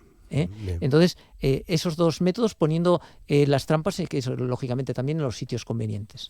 Bien, estamos ya a punto de terminar, pero solo en 30 segundos, Alberto, ¿qué importancia das a la divulgación? Pues es fundamental. Si en cualquier cosa de ciencia la divulgación es importante, imaginaros en un tema como las garrapatas, en que el que más puede contribuir a la prevención es el propio ciudadano protegiéndose. Lo que decía antes de la ropa, los repelentes, etcétera.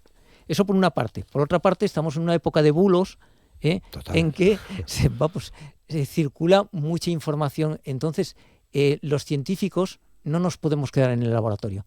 Hay que salir y hay que dar nuestra información también, porque si no, va a haber gente que sin conocimiento del tema va a suplantar esa información. Y finalmente, porque también los proyectos ahora, con muy buen criterio, no te dan financiación para ningún tipo de investigación de este tipo, de las que hago yo, si no tienes un plan de divulgación.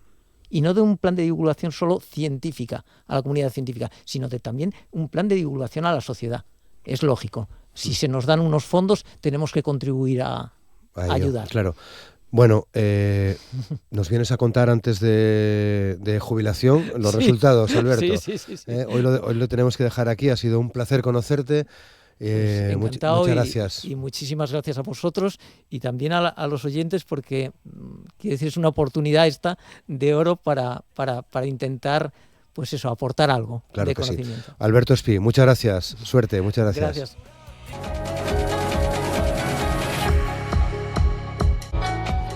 Hoy cerramos el recorrido de Asturias al día hablando de cine. Nuestro invitado es José Antonio Vega, a quien ya saludamos. ¿Qué tal? ¿Cómo estás? Vega, buenos días. Acércate un pelín más al micro, por favor. Perfecto. Muchas gracias. ¿Qué tal? Bien, todo bien.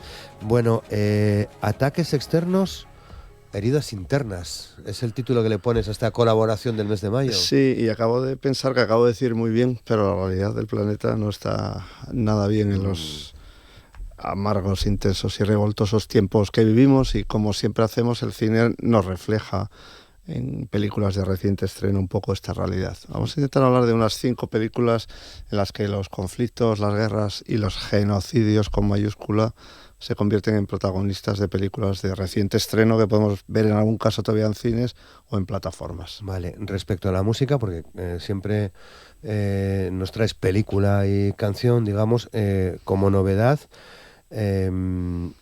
Las canciones que vamos a escuchar pueden estar o no en la banda sonora de esas películas, ¿no? Claro, sí. Yo creo que hay alguna película donde la música es incidental o instrumental, y se me ocurrió pensar en algo que compartí con un director francés, con Bertrand Bonello, que además de ser director se define como compilador, ¿no? Entonces dije, ¿por qué no puedo hacer yo esta pequeña licencia de poner alguna canción en la película que creo que debería de estar presente? Y lo vamos a ver en un par de pelis al menos. Vale. Bueno, pues si quieres empezamos el recorrido. La primera película de la que vas a hablar nos lleva a Irlanda del Norte, entiendo. Sí, Niqab se llama la película. Luego intentaré hacer un pequeño spoiler de qué significa Niqab en gaélico, porque además lo vemos en la película, en una escena. Como dije que íbamos a hablar de conflictos, el conflicto entre Irlanda y el Reino Unido es un conflicto centenario, donde además la lengua y la religión son también determinantes, ¿no? La película es una película actual. Habla de una banda que se llama Niqab, que existe. Los intérpretes de la banda se interpretan a sí mismos, y es una comedia alocada, dislocada, que en principio habla del grupo, pero rápidamente te estás dando cuenta de lo que está contándonos en un tono bastante ameno la realidad, o intentarnos explicarnos a quienes no vivimos o solo escuchamos el conflicto entre Irlanda del Norte y el Reino Unido a través de la lengua, ¿no? Es una forma también de generalizar algo que incluso en esta región nos debería de ser cercano por la reivindicación de nuestra propia lengua, ¿no? Claro. Es un conflicto muy visto en el cine.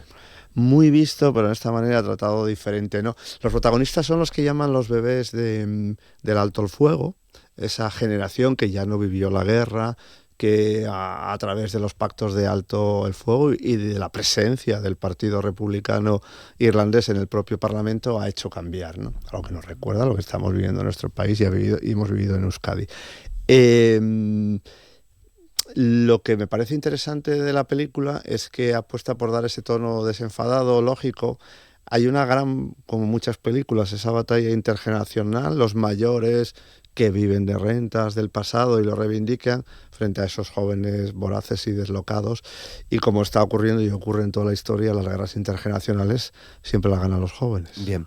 La banda existe, la vamos a escuchar, ¿no? Se llama NICAP, sí, yo creo que tiene bases súper toscas, muy toscas, y letras súper afiladas, si logras traducirlas del gaélico, o algunas que cantan en inglés.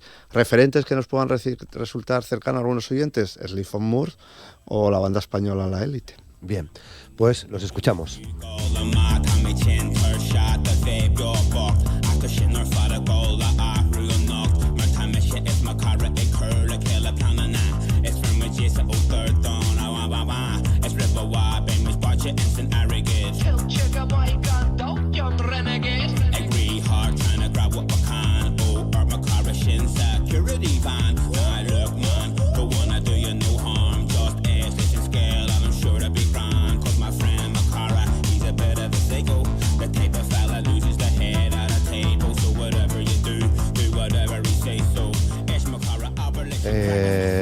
Suena muy bien.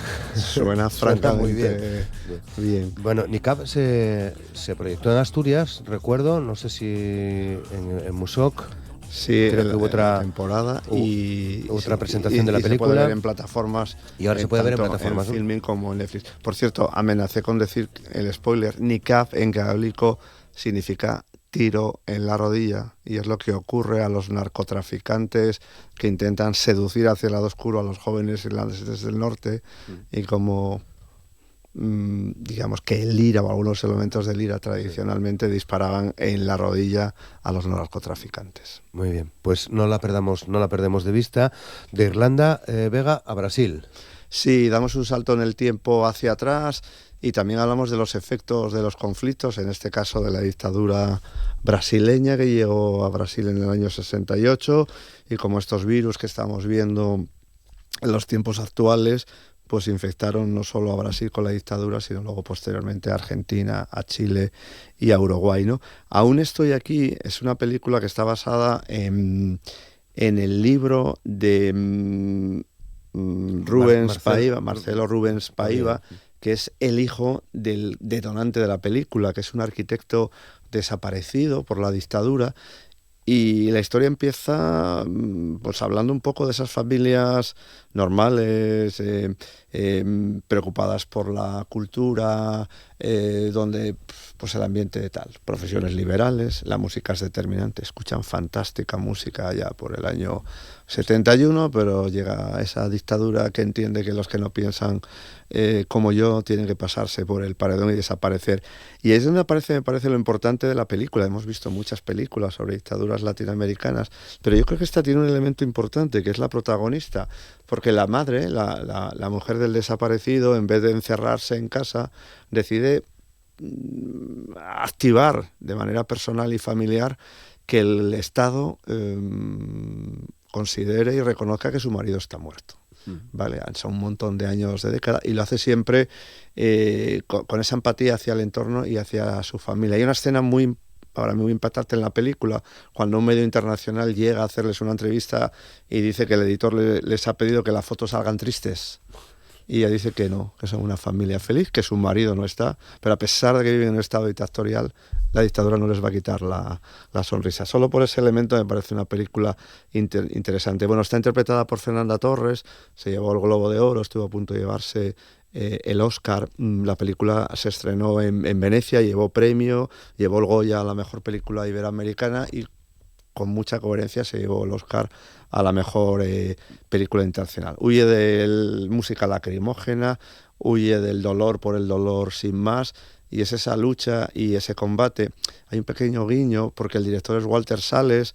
Su primera película fue Estación Central de Brasil, luego hizo Diarios de una motocicleta, y en esta película, cuando Fernanda Torres envejece, su papel lo interpreta Fernanda Montenegro, que es su propia madre, y era la protagonista de Estación Central de Brasil. O sea que hay un pequeño guiño cinéfilo para los cinéfilos, pero también maternofilial muy interesante. Con esas dos películas generó iba a decir, bueno, legión de seguidores y de seguidoras, y estaba pensando en empatía, generó mucha empatía. Mucha, y sobre todo yo creo que posicionó al cine brasileño en nuestro país. Sí. Olga decirlo, pero nos gusta casi decir semanalmente que vivimos de espaldas a un continente que habla nuestra propia lengua y tenemos muchos usos y costumbres similares, y yo creo que Walter Salles ha permitido, entre otras cosas, que el cine portugués actual de los últimos 30 años esté ahí. Supongo que este otoño, igual, si seguimos en estas aventuras, hablaremos de Cleven Mendoza Jr., que acaba de ganar el premio a Mejor Dirección en el Festival de Cannes, y hasta poder contar alguna anécdota de que le gusta en los desayunos a él, a su familia y a su hija pequeña. Pues seguro que sí.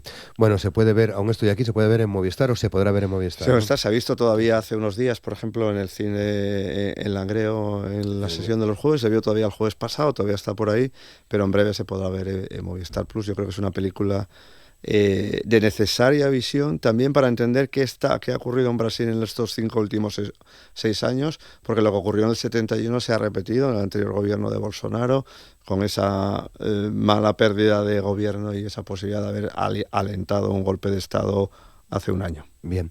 Bueno, la música, Caetano Veloso. Que además aparece de verdad en la banda sonora, y aparece tan bien posicionada la banda sonora, porque en el año 71 suena la bossa, suena toda la música brasileña, vienen de la playa y discos, en Londres compran discos, pero cuando pasan 2 décadas y el hijo empieza a reivindicar, pues es el momento en el que Caetano Veloso en el año 94 sacó un disco, para mí, de los mejores de su filmografía, donde está Fora da Orden, que traducido al español, que además aparece en la película, dice que las cosas pueden estar fuera de orden, fuera del nuevo orden mundial, y lo dice en portugués, lo dice en español, lo dice en inglés, o sea que también busca ese concepto de identidad, realidades y demás. Un lujazo poder escuchar a Caetano Veloso. Es imprescindible, lo escuchamos. Mais bonita e muito mais intensa do que no cartão postal. Alguma coisa está fora da ordem, fora da nova ordem mundial. Alguma coisa está fora da ordem, fora da nova ordem mundial. Alguma coisa está fora da ordem, fora da nova ordem mundial. Alguma coisa está fora da ordem, fora da nova ordem mundial. Escuras coxas duras, tuas duas de acrobata mulata. Tua batata da perna moderna. Bueno, hemos pasado por Irlanda, por Brasil. Llegamos a Palestina, Vega.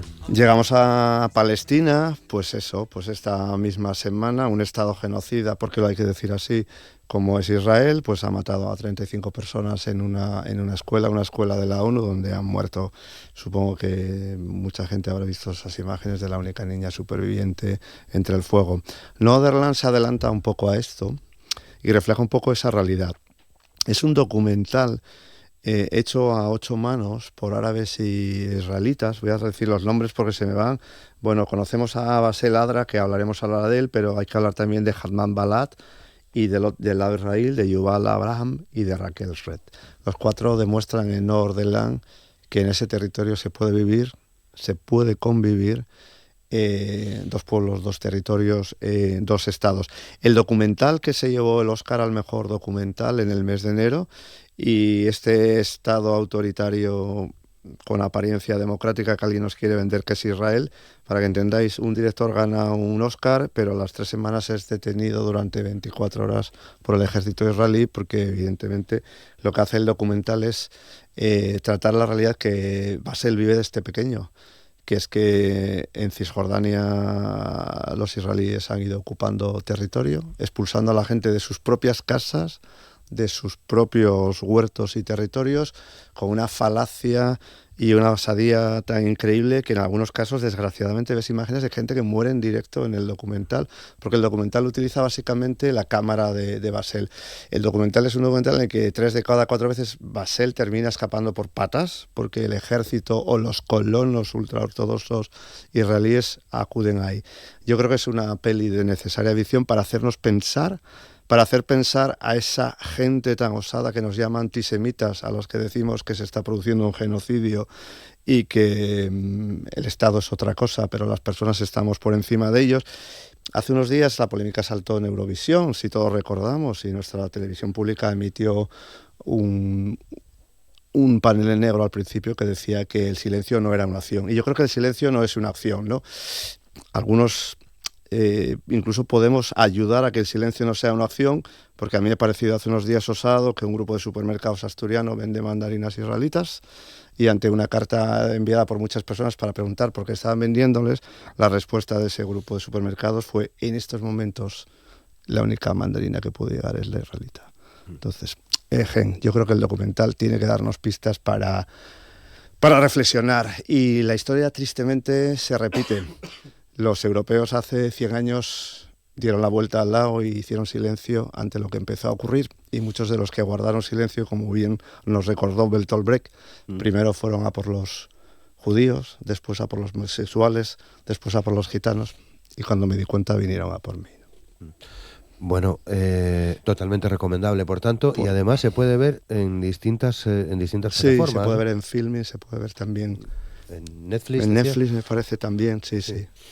Yo a esta película le pondría una canción. Yo me he permitido la licencia de poner una canción de Marwan. Probablemente mucha gente conozca a Marwan, un cantautor hispano-palestino, y hace tiempo, yo creo que adelantándose, compuso una canción que se llama Nana Urgente para Palestina. Y yo creo que Palestina necesita una nana, pero necesita que no haya silencio en torno al país. ¿Qué es lo que escuchamos de esta canción que estamos escuchando ahora? Que no está en el documental. No está en el documental, pero él en la canción me quedo con la frase que dice: no puedo hacer una canción de paz si no me puedo mover. Creo que es la forma más práctica de entender de qué va el documental Northern y qué está ocurriendo con el genocidio en Palestina. Muy bien, pues escuchamos a Marwan. Todavía sigo en pie. No puedo hacer una canción de paz si no me puedo ni mover. No puedo hacer una canción de paz si no me puedo ni mover. Soporté el miedo. Gracias por este recordatorio de esta peli, de este documental, por traerlo al programa dentro de este espacio. Ataques externos, heridas internas, que es de lo que estamos hablando. Nos llevas ahora a la Segunda Guerra Mundial. Sí. Y también tiene que ver con ese silencio que decía, ¿no? Sí. Es la película Vermillo. Vermillo hace referencia a un espacio físico, a un pueblo de los Alpes italianos, donde estamos acudiendo a los últimos meses de la Segunda Guerra Mundial. La guerra no se ve en la película, pero la guerra está ahí patente. Es estos pueblos, que también ocurrió incluso en nuestra guerra civil, algunos territorios que no vivieron directamente la guerra civil porque no hubo conflicto, no hubo batallas, pero ahí está, ¿no? Bueno, yo creo que la peli bebe mucho de la tradición del cine italiano rural, bebe mucho de directores como los hermanos Taviani, como Hermano Olmi, o incluso el Bernardo Bertolucci de Novecento, y la película se centra en cómo la guerra afecta a un territorio pequeñín, un pequeño pueblo que podría ser, pensando en la comarca del Aloncas o pensando en Oscos o en algo así, donde oyen que hay una guerra, pero no la están viviendo, ¿no? La película transcurre a lo largo de 4 estaciones en la que hay, lo voy a explicar, aunque los espectadores lo podrán ver, pero hay muertes, hay nacimientos, hay bodas, todo en el proceso de menos de un año, ¿no? Aparentemente viven alejados de la guerra hasta que un desertor llega y se instala en el pueblo y genera una historia y un movimiento en el que os digo, hay muerte, hay bodas, hay nacimientos y hay un montón. Yo creo que la película, que es de Maura Del Pero, la directora italiana, que estuvo premiada en el Festival de Venecia y que además llevó 5 premios Donatello, que son nuestros Goya, y llevó el premio a la mejor película, yo creo que bastante merecido. También juega esa delgada línea roja que a mí me gusta decir muchas veces entre la ficción y el documental, porque estás viviendo la vida cotidiana de ese territorio que puede estar ahí y se desarrolla. Y lo hace también invitándonos a no jugar a nada edulcorado ni nada. Estamos viendo la realidad, las carencias que hay para comer.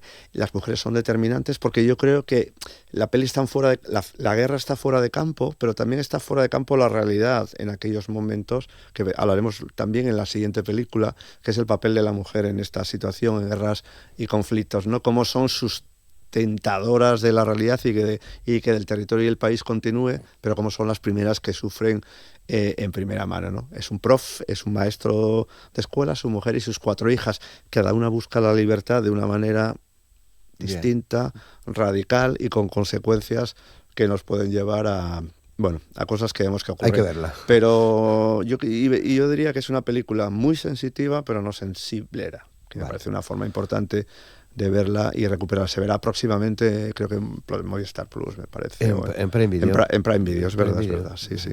Ahí bien, la canción, Dente. Dente. Yo, quien no conozca a Dente debería poner la oreja, es el nombre artístico de un cantautor italiano que se llama Giuseppe. Yo hace 12 años que le sigo. Yo creo que está en esa historia tan maravillosa de encantar a la gente a la que le gusta el pop naif, pero a los indies, que diríamos en España, que trabaja, ¿no? Tiene una voz melancólica, unas letras realmente acertadas, y yo escogí esta que encajaría perfectamente en la película porque la canción se llama Ven a verme. Bien. Y en eso va un poco Vermillo. Vale. Ven a verme. Escuchamos a Dente. Vieni a vivere come me, vieni a vivere come me, vieni a vivere come me, com'è che non ti muovi, com'è possibile? Poi fumiamo le sigarette, che a casa nostra non ci vengono mamma e papà, mangiamo tutte le scatolette, beviamo birra, andiamo a fare la spesa al discount.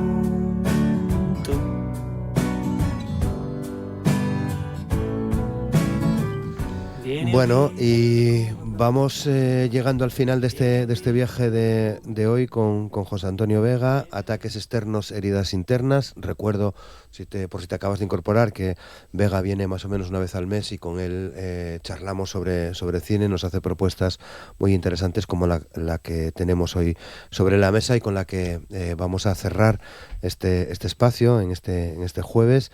Hay una película española, La buena letra. Sí, que yo creo que reivindica la buena cosecha del año 25 en el cine español. Ya hemos hablado en el mes de abril de alguna película española y seguiremos hablando porque yo creo que ha sido buena cosecha. Sí, La buena letra, digamos que históricamente está bien acabar con ella porque estábamos en la Segunda Guerra Mundial. España no vivió activamente porque fuimos pioneros en nuestra propia guerra civil, y La buena letra habla de los efectos de la posguerra en España y también en ojos de una mujer. Está dirigido por Celia Rico. A mí me gusta mucho el cine que hace, siempre además sus anteriores películas jugaban ese vino de relaciones materno-filiales de madre e hija, y en este caso, ella adapta de una manera bastante libre el libro La buena letra de Rafael Chirves, a quien hay que seguir reivindicando constantemente. Pero digo de una manera muy libre. Yo creo que son estos casos de cuando te preguntan a veces a quién quieres más, a tu padre o a tu madre, pues en este caso hay que reivindicar el libro, la buena letra, pero hay que reivindicar también la película, ¿no? Bueno, la película yo creo que Celia Rico nos intenta contar que en los años finales de los 40-50 la guerra civil oficialmente había acabado, pero seguía dentro de las casas, envuelta en el interior, y las mujeres tenían que sacar adelante la familia, el entorno, y a veces inventárselas como para hacer tortilla de patata sin patata y sin huevo. Donde la monda, el pulgo de una naranja, una mandarina podían ser determinantes. Bueno, ahí acá habla de dos hermanos, uno aparentemente perdedor y otro no tanto, a los que la guerra civil les afecta y la posguerra les afecta hasta límites insospechados, ¿no? Bueno, la historia al comienzo, la buena letra va porque uno de los hijos, tú como espectador o lector crees que está muerto, que ha aparecido, y para engañar a la madre, la nuera escribe imitando la letra de él: estoy muy bien, estoy aquí y tal. Luego aparece físicamente y es lo que desentona ahí un poco. Está ambientada como todas las novelas de Chirves en el Mediterráneo, la luz es súper mediterránea, parece que estás viendo cuadros de Sorolla, de ese Sorolla final a la hora de desarrollarlo, muy, muy, muy simple en formatos y en presentación, pero en profundidad. Esta es la película habitual en la que vale tanto más lo que no se ve ni se escucha como lo que se cuenta. Los silencios son determinantes, las miradas son increíbles, ¿no? Y aparece ese personaje, esos dos personajes, el que la guerra, la herida interna te ha dejado humillado, estás en el bando perdedor, sobrevives pero estás, y luego está el otro hermano que se ve rápidamente que sí estaba en el bando perdedor, pero ese cambio de chaqueta que forma parte de nuestro lenguaje habitual aparece y se desarrolla, ¿no? Triste película y nuevamente, como yo decía antes, en Bermillo, ese doble fuera de campo de las mujeres, porque nuevamente comprobamos que las mujeres fueron las perdedoras de la guerra civil en nuestro país, fuesen de un bando o de otro. ¿Se puede ver en cines? Se puede ver en cines todavía. Yo animaría a que la gente pase por ahí y le dé un vistazo. Vale, la música, Silvia Pérez Cruz y Salvador Sobral. Sí, bueno, hay una canción al final de la película que interpreta Silvia Pérez Cruz, pero que no he podido localicé en títulos de crédito, pero no debe estar editada todavía, y dije, ya, pero Silvia Pérez Cruz está iniciando una gira con Salvador Sobral, que vamos a tener oportunidad de verlos aquí en junio, que yo animo a que la gente, si puede, se acerque a verla, aunque es un día en el que hay como triple competencia en Asturias el mismo día, cosas interesantes. Sí, porque es en junio, el próximo mes. Es en junio, coincide con el Besu en Oviedo. Vale. Bueno, esa competencia de dualidad. Algunos hemos decidido ir a verla, ese concierto, a otra parte del estado. Sí. Y en la gira va a cantar una canción clásica y tradicional que se llama Procuro olvidarte. Es un poco el resumen final, ¿no? Procuro olvidarte, pero no lo consigo. Y yo animaría a la gente a que recupere ese bolero y se haga una idea, porque esta es un poco la sensibilidad que creo que tiene la película. Este es el tono un poco de la película, que podemos escuchar un poco la canción, ¿no? Yo creo que puede servir como fin de procuro olvidar esos combates, esos genocidios y esas guerras fratricidas a las que nos animan a participar, a los que entienden que la economía y el mal son determinantes. Los ataques son externos, pero las heridas las sufrimos cada uno con nuestros nombres y apellidos. Esa era un poco la idea del programa de hoy, con películas que podemos ver en cines todavía o de reciente paso por cines. Muy bien. Bueno, pues a ver qué nos traes el próximo mes. Ha sido un placer, como siempre, tenerte con nosotros. José Antonio Vega, muchas gracias. A ti, como siempre, nos vemos el próximo mes. Nos quedamos escuchando a Silvia Pérez Cruz y Salvador Sobral. Muchas gracias, Vega. A ti.